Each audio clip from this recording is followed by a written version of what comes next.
Ayan guys, at nakarating na kami dito sa Manila International Airport. Oras ng alas 6 ng umaga.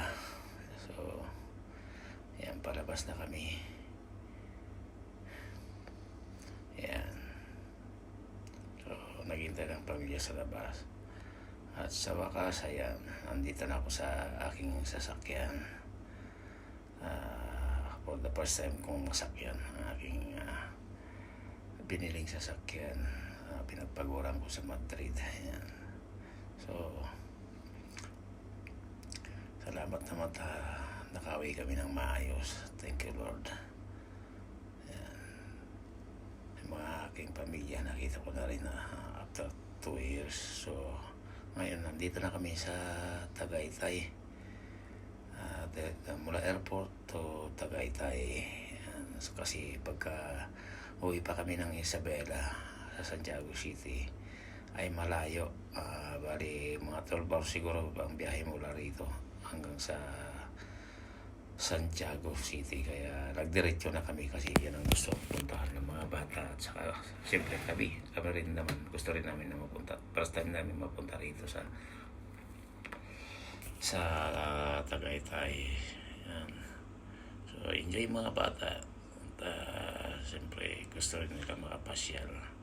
So ganyan nga ang ginawa namin dahil sa gusto naming makatipid sa biyahe at saka oras, dahil marami tayong gagawin. Hindi yung naka-record na talaga, naka-plano na talaga yung gagawin namin bago kami umuwi ng Pilipinas. So kaya ganito na nangyari na yung plano namin mula Madrid to Naiya to Tagaytay. Ayan, ang ganda ng Tagaytay. First time ko mapunta. Ayan, nakakatuwang tignan. Sa video ko lang nakikita, sa YouTube ko lang nakikita itong lugar na to. So entonces ngayon Purpin, nakarating na rin ako dito sa lugar na to at kasama ko pa ang aking mga pamilya. So ayan, picture kami, video yan. Yan ang aking anak na lalaki, naka-jacket, naka-gray, si Ariel. Ayan. Kaysa isang lalaki. Yan, so napakaganda guys yung lugar na to. So enjoy kami. Yan. Yan ang aking anak na si Ariel. Yan ang driver ko. Pupunta ng Iloilo. Dadalhin namin ang sasakyan namin.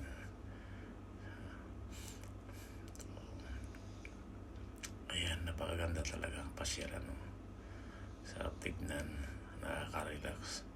So ayan si Mrs. Ilongga. Ayan. Picture din siya. Ganda, kitang-kita mo talagang tanawin dito sa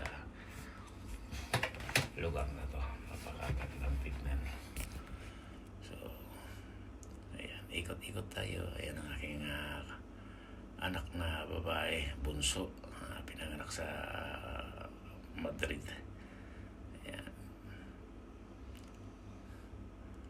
Nag-enjoy din siya, nagpipicture. Ayan, yan yung asawa ng aking anak na babae.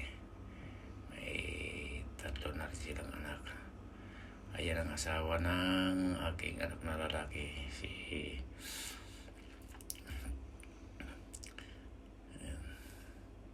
ito ang aking anak na babae. Yan naka-sombrero ng itim. Ayan din ang kanyang anak, yung naka-sombrero ng, ayan, nasa likod ko. Ayan, talagang napakaganda. Kung pupunta ka rito sa lugar na ito, bawing-bawi ka talaga. So ayan nga guys, salamat naman.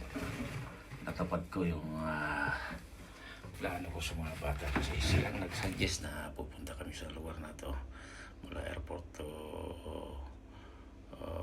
Tagaytay. So pag alis namin dito sa Tagaytay, diretso kami ng Ramos Tarlac dahil bibisitahin ko yung lupa ko doon na nabili ko na balang araw ay aking pagpapatayo ng bahay pagka nagsawa na ako dito sa abroad na magtrabaho. Ayan nga tuwang-tuwa talaga yung mga anak ko. Ayan. First time nila ulit magkakasama na magkakapatid. Ayan. So ayan guys,